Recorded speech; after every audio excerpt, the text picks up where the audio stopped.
자, 오늘 시편 1편에 보면은 복에 대해서 나옵니다. 복 있는 사람에 대해서 나오죠. 복 있는 사람. 자, 복 있는 사람.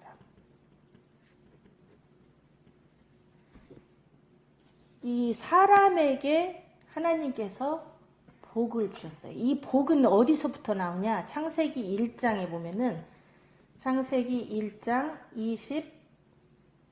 28절에 보면 하나님께서 그들에게 복을 주시며 가라사대 생육하고 번성하라. 땅에 충만하라.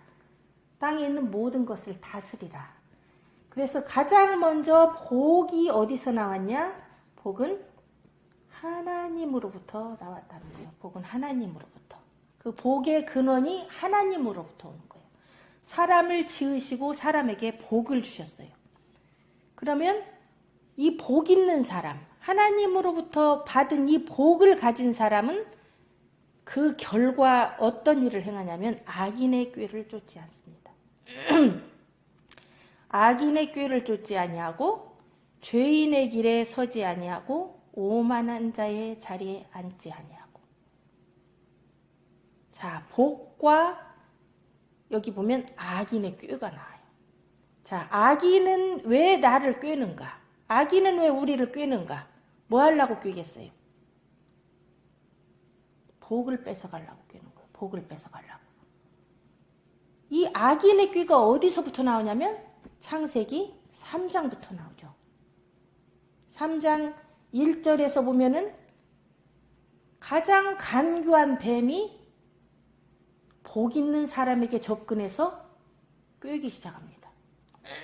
그렇죠. 거기 보면 뱀이 가장 간교하더라 하면서 뱀이 사람에게, 복 있는 사람, 복을 받은 하나님의 사람에게 꾀, 여기 꾀라는 것은 미혹을 말하는 거예요. 악인의 미혹, 악인의 꼬드김, 그것을 쫓아가지 아니한다는 거예요. 악인의 꾀를 쫓아가면은 어디에 서게 되냐? 죄인의 길에 서게 됩니다. 악인의 꾀에 넘어가고 악인의 꾀에 미혹을 당하면 죄의 길로 들어선다는 거예요. 창세기 3장에서 그것을 말씀하셨죠. 최초의 인간인 아담과 하와가 이 사단 마귀의 꾀, 미혹을 쫓아갔기 때문에 죄를 진 거예요. 죄의 길에 서게 되고 그 결과는 뭐냐? 오만한 자의 자리에 앉게 됩니다. 오만한 자의 자리에 앉는다는 것은 뭘 말해요? 오만한 자의 자리.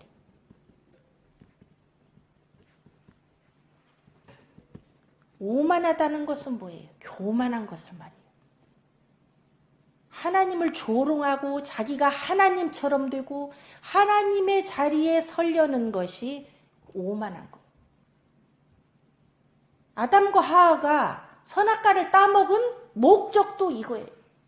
하나님처럼 되려. 그러기 위해서 악인의 꾀를 쫓았고 그들은 죄인의 길로 들어가서 오만한 자리에 앉게 된 거예요. 하나님의 원수가 된 거예요. 하나님을 대적하는 자가 된 거예요.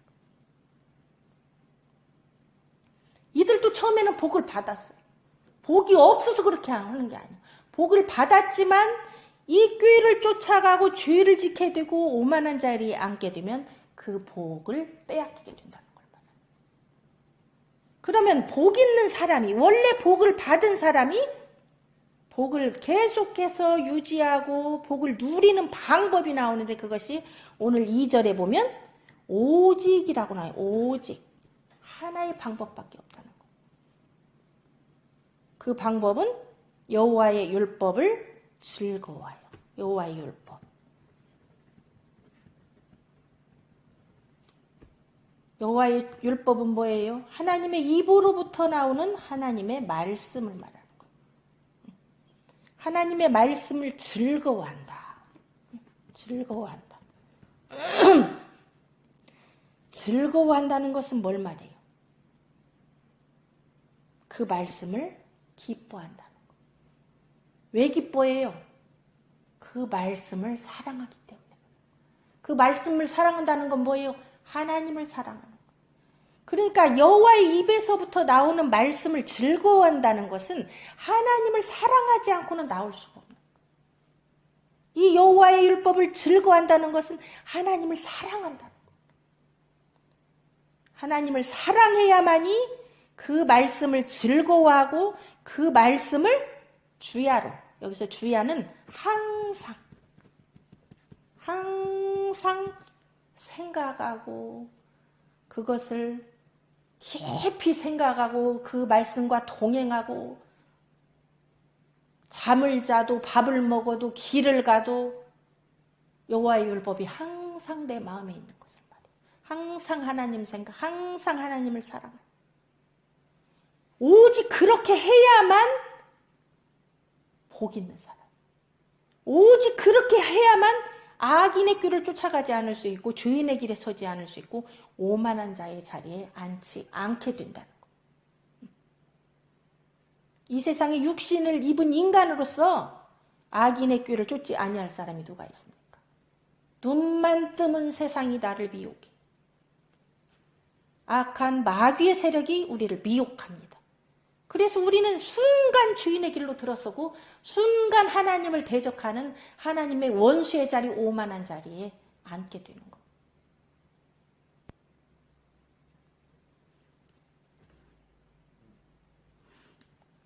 오직 여호와의 율법을 즐거워하고 그 율법을 주야로 묵상하는 자는 어떤 결과를 가져오냐? 저는 시냇가에 심은 나무처럼. 시냇가에 심은 나무는 어떤 결과를 가져옵니까? 시냇가에 심은 나무는 시절을 주차 과실을 맺다. 시절, 계절마다, 때마다 그 결과는 과실로 증명하는 거예요. 나무가 광야에 심겨지거나 메마른 황무지에 심겨지면 말라 비틀어지고 과실을 맺을 수가 없어요. 이 시냇가에 심은 나무는 잎사귀가 마르지 않습니다. 번창하고 과실을 맺고 그것을 뭐라고 말하냐? 형통이다, 그렇게 말하는 거예요. 그 잎사귀가 마르지 아니함 같으니 이렇게 과실 맺고 잎사귀가 마르지 아니하는 거, 이것을 뭐라고 하냐? 형통이다. 모든 일, 여기 보면 그 행사가 다 형통하리로다. 모든 일이 형통한다는 거예요. 모든 일이.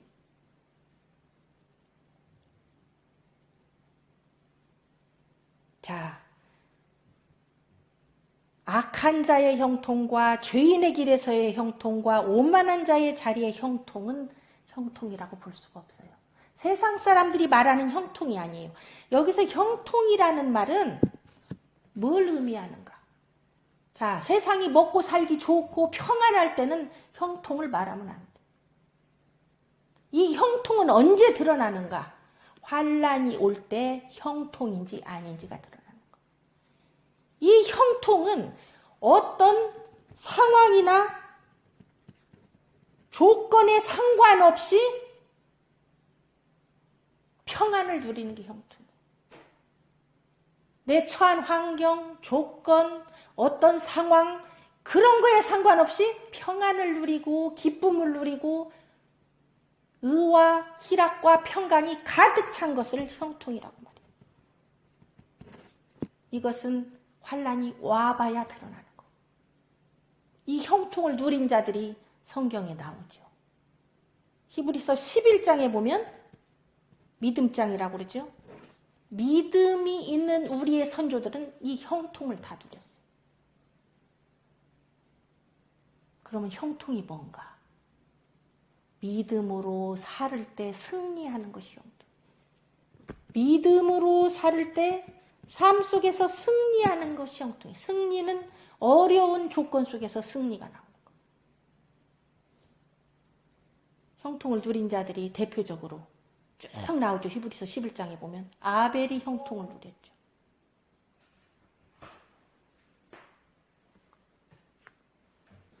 아벨이 형통을 누렸어요. 아벨은 어떻게 형통을 누렸어요? 믿음으로 하나님께 제사함으로 형통을 누렸어요. 가인은 농사가 잘 되고 부유한 것 같지만 그는 하나님이 원하시는 제사를 드리지 못했기 때문에, 안 했기 때문에 그는 죄인의 길에 서게 되는 거예요.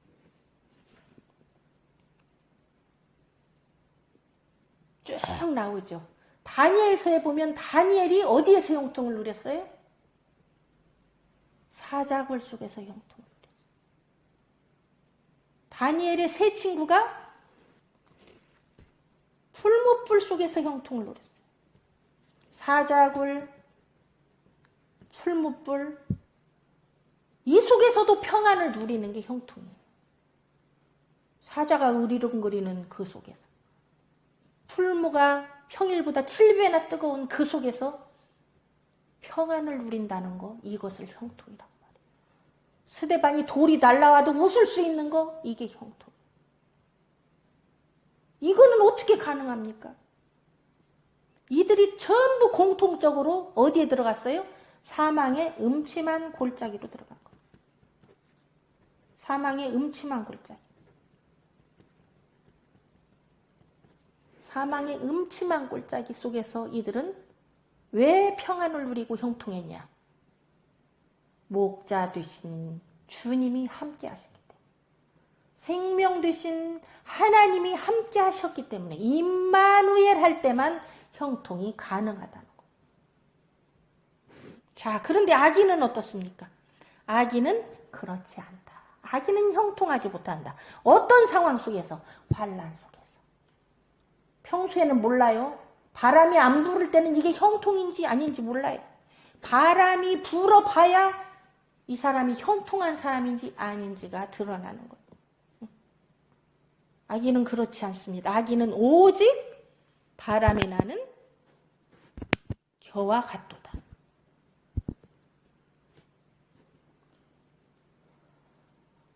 자, 바람에 나는 겨와 같다. 바람에 나는 쭉정이와 같다. 환난이 오면 아기는 원망하면서 하나님을 버리게 됩니다. 그러므로 악인이 심판을 견디지 못하며 죄인이 의인의 회중에 들지 못하리로다. 마태복음 3장 12절에 보면은 어떤 말씀이 나옵니까? 타작마당이 나오죠. 자, 타작마당이 나와요. 이 타작마당을 주님께서 정하게 하사 깨끗하게 하려고 뭘 일으켜요? 키질을 합니다. 키질. 키질하면 바람이 막 불죠. 그때 악인과 의인이 드러나는 거예요. 알곡과 쭉정이가 드러나는 거예요. 의인과 악인이 드러나는 거예요. 복 있는 사람과 악인이 드러나는 거예요. 그런데 이 죄인, 악인, 오만한 자는 의인의 회중에 들어가지 못합니다. 이 의인의 회중에 들어간다는 것은 심판 때 일어나는 일이에요. 여기 마지막에는 심판이 나오죠. 심판이. 왜 내가 복 있는 사람이 되어야 되냐? 내가 왜 여호와의 율법을 즐거워하여 그 율법을 주야로 묵상해야 되느냐? 내가 왜 시냇가에 심은 나무처럼 열매를 맺어야 되느냐? 그것은 반드시 의인과 악인을 가르는 심판이 있기 때문에. 이 시편 1편의 마지막 결론은 심판입니다. 악인과 죄인의 심판. 악인과 의인의 심판. 악인은 죄인 속에 들어가고 복 있는 사람은 의인의 회중에 들어가게 됩니다. 의인의 회중에 들어가지 못하게 되면 어떻게 됩니까? 그것을 성경은 망했다고 말하는 거예요. 대저 의인의 길은 여호와께서 인정하시나 악인의 길은 망하리로다. 이 망하는 게 뭐예요? 둘째 사망을 말해요. 자, 의인은 어디로 들어가요? 의인의 회중인 어디에 들어갑니까? 마태복음 25장에 보면은 마지막 때 양과 염소의 무리를 나누죠. 양과 염소의 무리. 우편에 있는 양의 무리에게 의인들아 그럽니다. 의인들아 그러면서 뭐라 그래요? 창세로부터 예비된 아버지의 나라를 상속하라. 이 심판의 결과예요. 의인에게 심판의 결과는 창세로부터 예비한 아버지의 나라를 상속받는 거예요. 하나님이 인정한 사람만 들어갑니다. 의롭다고 인정한 사람만 들어갑니다. 여호와를 사랑한 사람만 들어갑니다. 여호와를 사랑해서 그에게 붙어 있어서 열매를, 성령의 열매를 맺은 사람만 들어갑니다. 그러나 악인의 길로 간 자는 망하리로다. 그 염소의 무리, 저주를 받은 자들아, 나를 떠나서 영원히 꺼지지 않는 영영한 불에 들어가라. 영영한 불에. 이게 쭉정이가 들어갈 거죠. 영원히 꺼지지 않는 유황불, 영영한 불에 들어가는 게 저주를 받은 불입니다. 그래서 결론적으로 시편 1편은 이 복 있는 사람은 시작이 중요한 게 아니고 뭐가 중요해요? 결론이 중요해요. 결론까지 다 나왔을 때 복 있는 사람이라고 말합니다. 우리는 대개 생각하기를 나는 복이 있다고 생각해. 나는 여호와 하나님을 믿는다고 생각해. 나는 율법도 안다고 생각해. 성경도 읽고 교회 가서 예배도 드리고 나는 예수 믿는 사람이다. 그런데 하나님이 인정하냐 안 하냐가 중요한 거. 이스라엘 백성이 왜 광야에서 망했습니까? 그들 여호와의 성막도 있었고 구름 기둥 불 기둥 따라 이동도 했어요. 제사도 드렸어요. 만나도 먹었어요.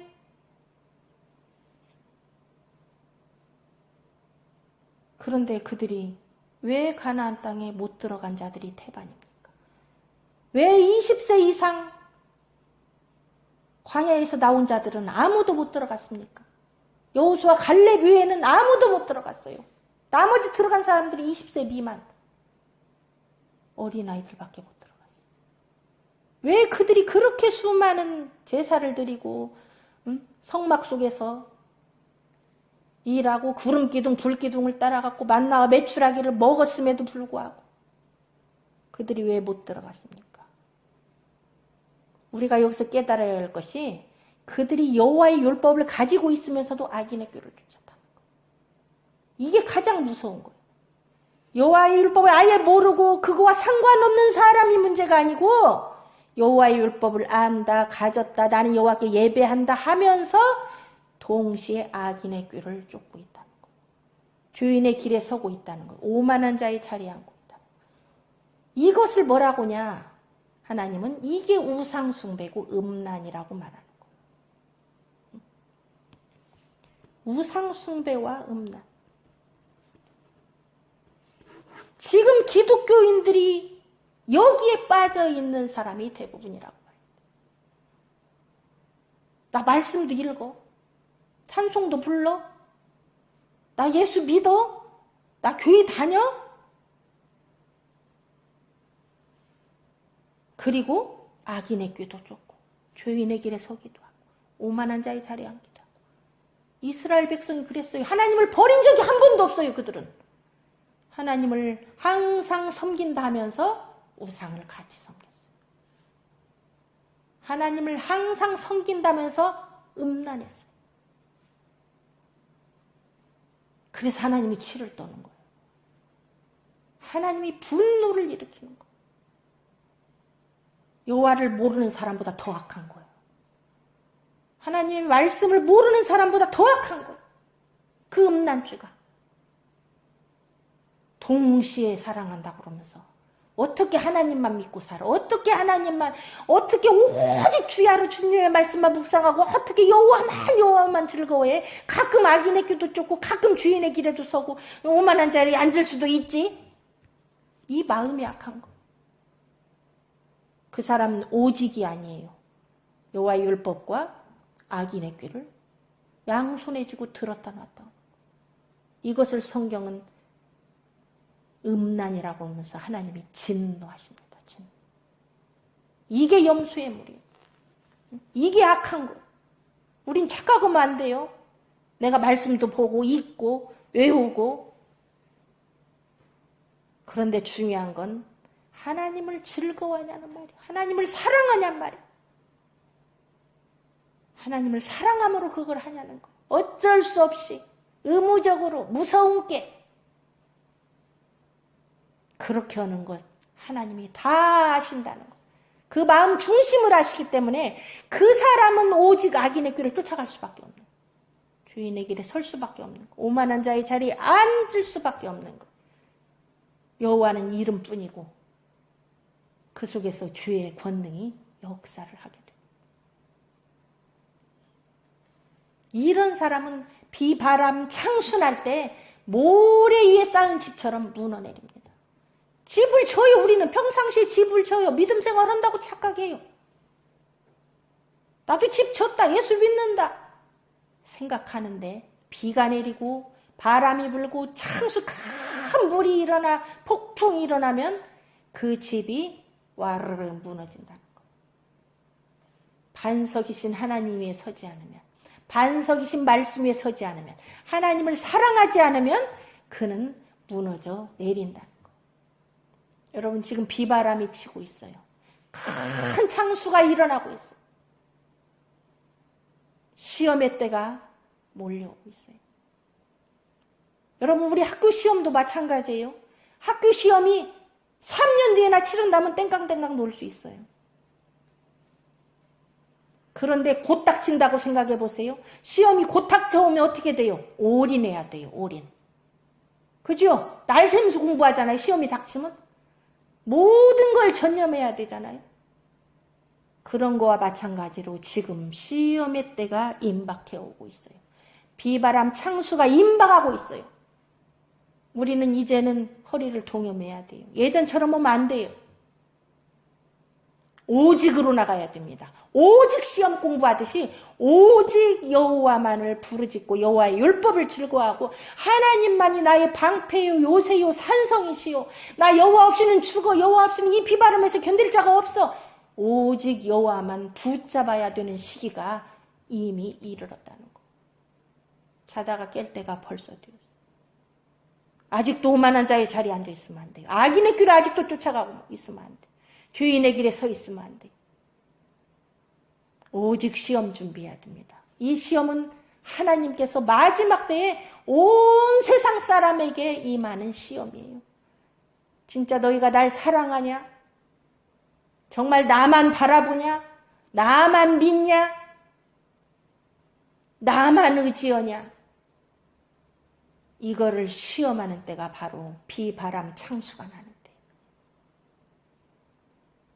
칼과 기근과 전염병과 땅의 짐승으로서 죽이는 그 시험이 지금 몰려오고 있다는 거예요. 지금 깨어있지 않으면 다 쓸어내려갑니다.